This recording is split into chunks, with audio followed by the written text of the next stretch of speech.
Hello friends, welcome to ICS platform. आज है 11th of October और 11th ऑफ अक्टूबर करेंगे हम करंट अफेयर के एमसीक्यू। चलो वीडियो स्टार्ट करते हैं। First question, which country will host 21st ASEAN summit and 19 east Asian summit. देखो, सबसे पहले क्वेश्चन आता है कि आसियान क्या है। क्या है आसियान? एक साउथ ईस्ट एशियन कंट्री का ग्रुप है। South east Asian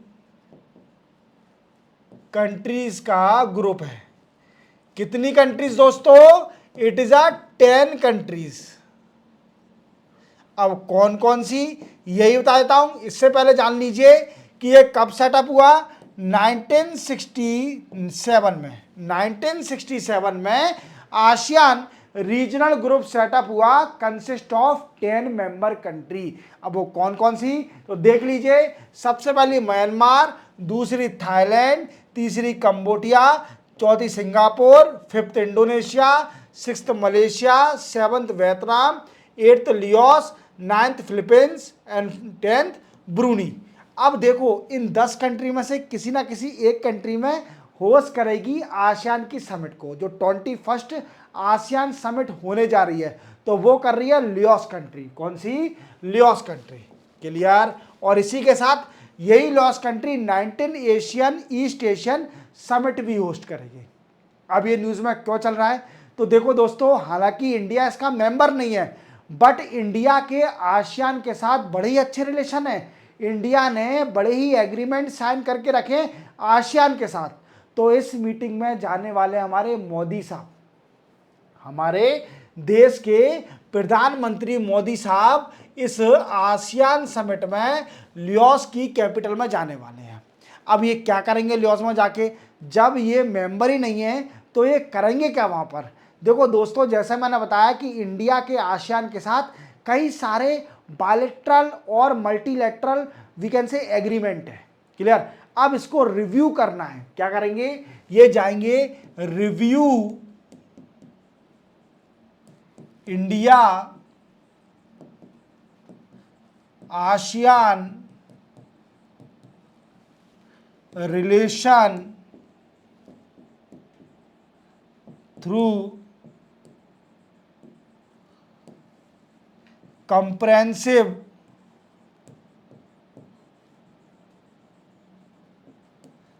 strategic partnership.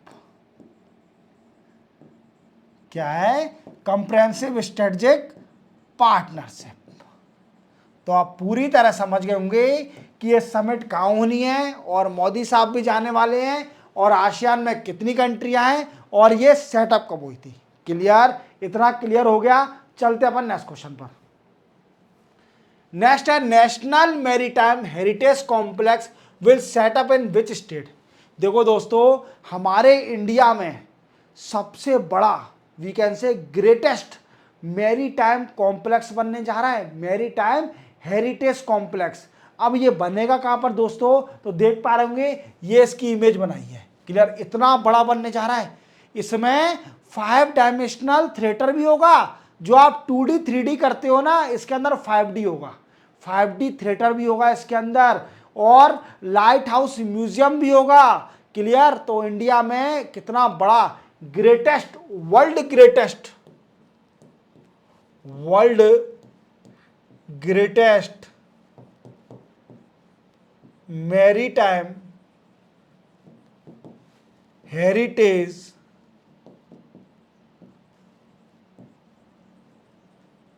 Museum बनने जा रहा है। क्लियर? और ये क्या है दोस्तों? ये बनेगा कहां पर? तो ये बनेगा, आपने इंडस वैली सिविलाइजेशन के बारे में तो सुना होगा, सभी ने इंडस वैली सिविलाइजेशन के बारे में तो सुना होगा। क्लियर? सबसे पहली urban civilization, Indus valley civilization, Harappan culture आपने सुना होगा। क्लियर? मोहनजोदारो, ये सब सुने होंगे। तो एक साइट थी जिसका नाम है लोथल। क्या था? लोथल साइट। और ये कहां पर थी दोस्तों? ये थी गुजरात में और ये एक पोर्ट सिटी थी। क्या थी? पोर्ट सिटी थी। क्या थी? पोर्ट सिटी थी लोथल। तो इसी जगह ये कॉम्प्लेक्स बनने जा रहा है गुजरात के अंदर। लोथल सिटी जो कि पोर्ट सिटी थी इंडस वैली सिविलाइजेशन में, यहीं पर एक मैरीटाइम हेरिटेज कॉम्प्लेक्स बनने जा रहा है। क्या बनने जा रहा है? Maritime we can say heritage complex Gujarat में। अब थोड़ा और जान लेते हैं। सर थोड़ा और बताइए डिटेल में, मजा नहीं आ रहा। तो हम मजा अभी और दिलवाते हैं आपको। जो लोथल है, देखो थोड़ा, लोथल जो सिटी है जो इंडस वैली सिविलाइजेशन की, ये one of the southern cities of Indus valley civilisation, IVC की one of the southern city है। क्लियर? और ये पोर्ट सिटी थी। अब क्वेश्चन बनता है, सर ठीक है लोथल के बारे में पूरा क्लियर हो गया हमको, अब इतना बताइए कि इस म्यूजियम में क्या होगा। तो इस म्यूजियम में मेरे दोस्तों 4500 अगो ईयर, वी कैन से 4500 ईयर अगो के मैरीटाइम हेरिटेज को शोकेस किया जाएगा। क्या करा जाएगा? दिखाया जाएगा। जो 45 साल पुराने मैरीटाइम हेरिटेज को दिखाया जाएगा इसके अंदर। क्लियर? दूसरा क्या बताइए सर? दूसरा इसके अंदर लाइट हाउस म्यूजियम होगा। Light house museum. तीसरा क्या होगा सर? थर्ड इसके अंदर होगा 5D 5 डायमेंशनल थिएटर। तो आप पूरी तरह समझ गए होंगे कि हमारे इंडिया में ग्रेटेस्ट बनने जा रहा है। कितना बड़ा अचीवमेंट कर रहे हैं हम लोग। तो एक काम बनेगा लोथल सिटी गुजरात में। क्लियर? जो कि इंडस वैली सिविलाइजेशन है। चलते हैं नेक्स्ट है, how many percentage of wild life population has been reduce in last 50 year as per World Wild Life Fund biannual Living Planet Report. देखो दोस्तों, biannual Living Planet Report आ गई है world Wild Life fund की। क्या आ गई है? World Wild Life fund की लिविंग रिपोर्ट आ गई है, लिविंग प्लेनेट रिपोर्ट। क्लियर? अब ये बाई एनुअल रिपोर्ट है। मींस इसका मतलब क्या है? पहले ये एक टाइम, वन टाइम रिपोर्ट इन 2 ईयर, मींस 2 साल में ये रिपोर्ट एक बार आती है। कितनी? 2 साल में एक बार आती है। अब इस रिपोर्ट में क्या बोला गया? ये क्वेश्चन पूछ रहा है कि ये बताइए इस रिपोर्ट में कितना बोला गया कि कितना percentage we can say wild life population reduce हो गई है इन लास्ट 50 ईयर। 50 साल में कितनी वाइल्ड लाइफ पॉपुलेशन रिड्यूस हो गई है, ये बताइए सर आप।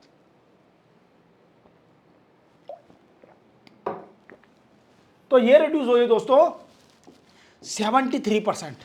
कितनी रिड्यूस हुई है? 73% रिड्यूस हुई है wild life in last 50 year.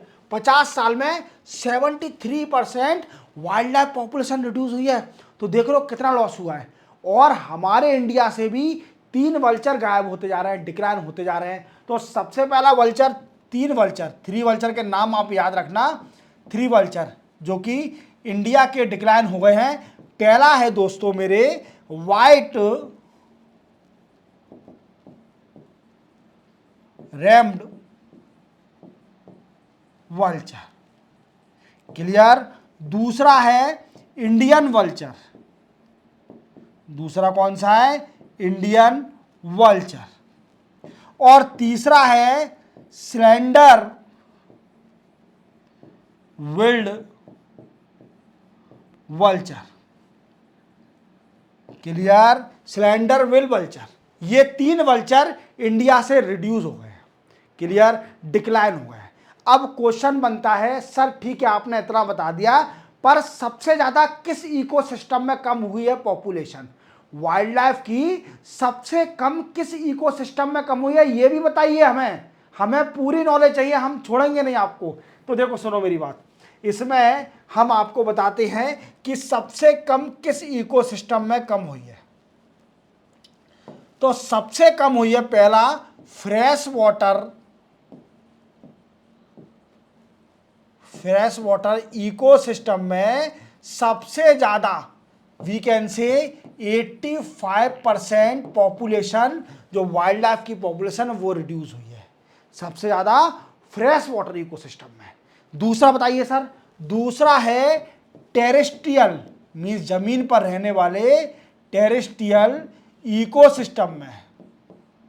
Sir percentage बताइए। It is a 69%। कितना? 69% टेरेस्ट्रियल इकोसिस्टम में कम हुई है। तीसरा भी बताइए। तो तीसरा है दोस्तों मैरिन इकोसिस्टम। क्या है? मैरिन इकोसिस्टम, जिसमें कम हुई है 53%। कितना? 53%। तो आप पूरी तरह समझ गए होंगे कि इस रिपोर्ट में क्या क्या बोला गया है। अब सर ठीक है, ये रिड्यूस हो गए, फैक्टर क्या है, क्यों रिड्यूस हो रही है ये इतना पॉपुलेशन वाइल्ड लाइफ की? तो इसके कई सारे फैक्टर है। फैक्टर भी जाते आते सुन लीजिए, क्या जाएगा उसके अंदर बता दूंगा। तो फैक्टर है सबसे पहला over exploitation. Over exploitation of resources. Over exploitation of resources. Clear? दूसरा क्या है? इन्वेजिव स्पेसीज, मीन्स जो कि फॉरेन स्पेसीज आ जाती है तो वो लोकल स्पेसीज को फिनिश कर देती है, इन्वेजिव स्पेसीज। तीसरा रीजन बताइए सर। तीसरा डिफॉरेस्टेशन। क्या है तीसरा? डिफॉरेस्टेशन, मीन्स पेड़ पौधों की कटाई। फोर्थ क्या है दोस्तों? डिफॉरेस्टेशन के बाद फोर्थ क्या है? तो इंक्रीजिंग पॉपुलेशन। क्या है फोर्थ लास्ट? क्या है? Increasing population. किसकी पॉपुलेशन? Human population. कौन सी? Human population. तो आपको पूरी तरह ये रिपोर्ट समझ में आ गई होगी। तो कितना परसेंटेज रिड्यूस हुआ है? 73%। 50 साल में 73 वाइल्ड लाइफ रिड्यूस हो गई है, कम हो गई, डिक्लाइन हो गई है। क्लियर? चलते अपन नेक्स्ट क्वेश्चन पर। नेक्स्ट है which country has approve lunar polar exploration mission LUPEX collaboration with JAXA space organization. JAXA किसकी स्पेस ऑर्गेनाइजेशन है? जापान की। तो देखो एक लुपेक्स जो मिशन को अप्रूव कर दिया है किसने? ये नेशनल स्पेस कमीशन ने। नेशनल स्पेस कमीशन हमारे इंडिया की नेशनल स्पेस कमीशन ने अप्रूव कर दिया है लुपेक्स मिशन को। और ये जाक्सा जो कि जापान की स्पेस ऑर्गेनाइजेशन है उसके साथ कोलैबोरेट करके ये होगा। क्लियर? तो ये क्या है? इंडिया ने अप्रूव कर दिया है।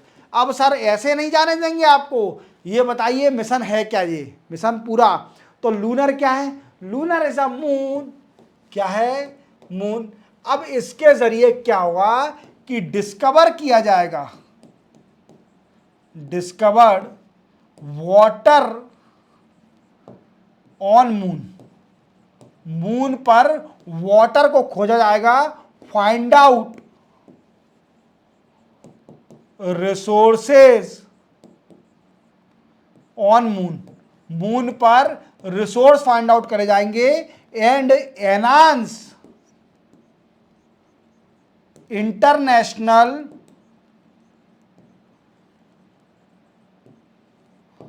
Collaboration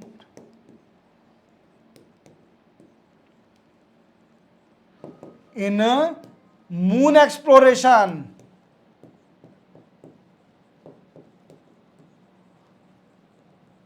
moon exploration. क्लियर? तो आप पूरी तरह समझ गए किसने स्टार्ट किया है? हमारे इंडिया ने। किसने? इंडिया ने। हमारा इसरो कम नहीं है, इसरो हमारा बहुत आगे है। क्लियर? चलते अपन नेक्स्ट क्वेश्चन पर। नेक्स्ट है which country has started anaconda strategy. Anaconda, anaconda तो साउथ अमेरिका में पाए जाते हैं, अमेजोन के फॉरेस्ट में, पर ये एशिया से रिलेट करती है। कंट्री ने एनाकोंडा स्ट्रेटजी निकाली और वो है चाइना। अब ये क्या है दोस्तों? एनाकोंडा स्ट्रेटजी, ये कुछ ना कुछ अजीब वाली चाइना है, ये कुछ भी उल्टे सीधे नाम निकालती रहती है। एनाकोंडा स्ट्रेटजी, कभी चिमगाड़ खा जाएगी। क्लियर? तो ये एनाकोंडा स्ट्रेटजी है क्या? तो ये सबसे बड़ा क्वेश्चन बनता है कि एनाकोंडा स्ट्रेटजी है क्या। तो जैसा कि आप जानते हो कि चाइना हमेशा ताइवान पर क्लेम करती रहती है कि जो ताइवान है वो चाइना का पार्ट है। क्या है? ताइवान है और वो चाइना का पार्ट है। अब चाइना इस ताइवान को हड़पने के लिए, वी कैन से, इस ताइवान को अपना पार्ट बनाने के लिए इसने एनाकोंडा स्ट्रेटजी स्टार्ट करी है। क्या स्टार्ट करी है? एनाकोंडा स्ट्रेटजी स्टार्ट करी है ताइवान पर अपना कब्जा जमाने के लिए। ताइवान कंट्री को अपना बनाने के लिए चाइना ने एक एनाकोंडा स्ट्रेटजी स्टार्ट करी है। किसने? चाइना ने। क्लियर? चलते हैं नेक्स्ट क्वेश्चन में। सिंपल था। Which state of India started initiative संकल्प? ये आप जान रहे होंगे, ये है सुखविंदर सिंह सुक्खू। सुखविंदर सिंह सुक्खू। सुखविंदर सिंह सुक्खू ये कौन है? ये है हिमाचल प्रदेश के सीएम और ये कांग्रेस पार्टी से बिलोंग करते हैं। किससे? कांग्रेस पार्टी से ये बिलोंग करते हैं, सुखविंदर सिंह सुक्खू, और ये हिमाचल प्रदेश के सीएम है। कहाँ के हैं? हिमाचल प्रदेश के सीएम। इन्होंने एक इनिशिएटिव स्टार्ट किया है जिसको बोलते हैं संकल्प इनिशिएटिव। संकल्प इनिशिएटिव हिमाचल प्रदेश ने स्टार्ट किया है। पर जाने से पहले, जाना मत, पहले ये बताना संकल्प इनिशिएटिव है क्या। तो संकल्प इनिशिएटिव है ड्रग्स ट्रैफिकिंग कंट्रोल करना, drugs trafficking and addiction, mean जो नशे के आदी हो चुके हैं और जो ड्रग्स सप्लाई कर रहे हैं उनको कंट्रोल करना। That is the main aim of the Sankalp initiative that was started by the Himachal Pradesh CM Sukhvinder Singh Sukhu. Clear? Shimla घूमने जाते हो, वो हिमाचल में है। क्लियर? ठंडा ठंडा। क्लियर? चलते अपन नेक्स्ट क्वेश्चन पर। Kais Saied become second time president of which country? देखो सबसे हैंडसम प्रेसिडेंट ये है कैस सेद। क्लियर? आप देख पा रहे हो कितने हैंडसम है। क्लियर? और बिल्कुल जो रघु और वो आते हैं ना दोनों रोडीज में, ये उनके भाई हैं, मुझे ऐसा लग रहा है। क्लियर? भाई तो नहीं, मजाक की बात है। ये बने हैं प्रेसिडेंट किस कंट्री के? किस कंट्री के प्रेसिडेंट बने हैं? सेकंड टाइम बने हैं दोस्तों। तो ये बने हैं तुनिशिया के। किसके? तुनिशिया। ये कहाँ है? ये अफ्रीकन कॉन्टिनेंट में कंट्री है। सर ऐसे नहीं मानेंगे हम, इसकी पोजीशन बताइए मैप के जरिए कि ये कहाँ पर है कंट्री। तो देखो आप देख पा रहे होंगे, ये है अफ्रीकन कॉन्टिनेंट का मैप। क्या है? अफ्रीकन कॉन्टिनेंट का मैप। और आप देख पा रहे होंगे नॉर्थ साइड में ये तुनिशिया है। कौन है? तुनिशिया छोटी सी कंट्री है। क्लियर? अब इसका बॉर्डर किससे लगता है? ये है लिबिया। कौन सी कंट्री है? लिबिया। लिबिया इसके ईस्ट साइड में और वेस्ट साइड में है अल्जेरिया। कौन सी है? Algeria. Then after Mauritania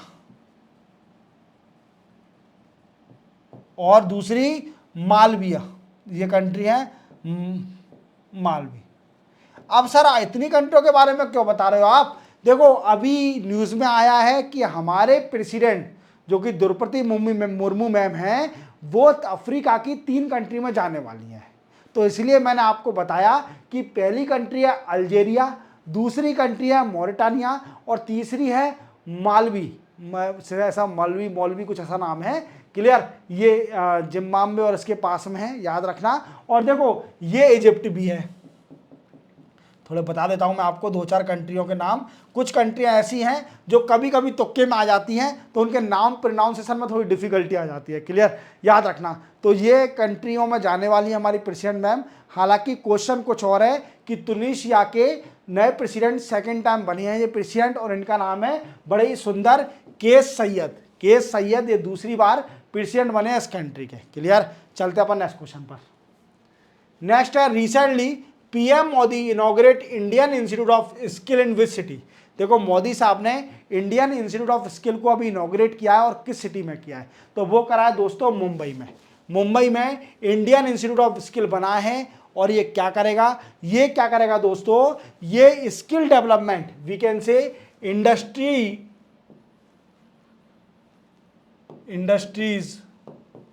based skill development, skill बच्चों की बढ़ाएगा जो भी स्किल लेना चाहते हैं, और नई टेक्नोलॉजी पर भी काम करेगा, नई टेक्नोलॉजी की स्किल भी देगा, जैसे artificial intelligence, automation, machine learning,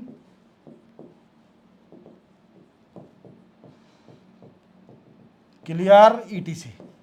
तो सिंपल सा है, मुंबई में इंडियन इंस्टीट्यूट ऑफ स्किल अभी इनॉग्रेट किया है मोदी साहब ने, क्लियर। महाराष्ट्र में इलेक्शन आने वाले हैं इसलिए इंडियन इंस्टीट्यूट ऑफ स्किल बनाया मुंबई के अंदर, क्लियर। ऐसा कुछ नहीं है, तो मैंने बता दिया मजाक में। Then after next which ministry has started Humsafar policy, कौन सी है ये पूछ रहा है कि किस मिनिस्ट्री ने हम सफर पॉलिसी स्टार्ट करी है। तो आप देख पा रहे होंगे ये है नितिन गडकरी साहब। कौन है? नितिन गडकरी साहब। और ये कौन है? ये ministry of road and transport के मिनिस्टर है, ministry of road and transport के।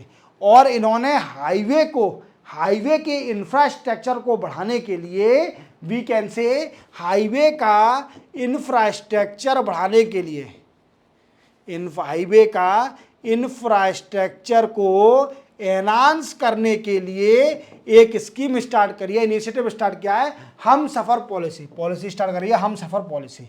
अब दोस्तों ये सबसे बड़ा क्वेश्चन बनता है कि इंफ्रास्ट्रक्चर में क्या क्या, इंफ्रास्ट्रक्चर में क्या। तो देखो सबसे पहले हाईवे पर क्लीन टॉयलेट अवेलेबल होगी, clean toilet available, we can say child rest room भी मिलेगा तो हाईवे पे। देन आफ्टर वीआईपी रेस्टोरेंट, अच्छे रेस्टोरेंट मिलेंगे, तो सड़े गले नहीं मिलेंगे हाईवे पे, ठीक है, जो कि गंदा खाना देते हैं, क्लियर, हाइजेनिक खाना मिलेगा, क्लियर। और व्हील चेयर जो भी डिसेबल हैं उनके लिए व्हील चेयर अवेलेबल होगी।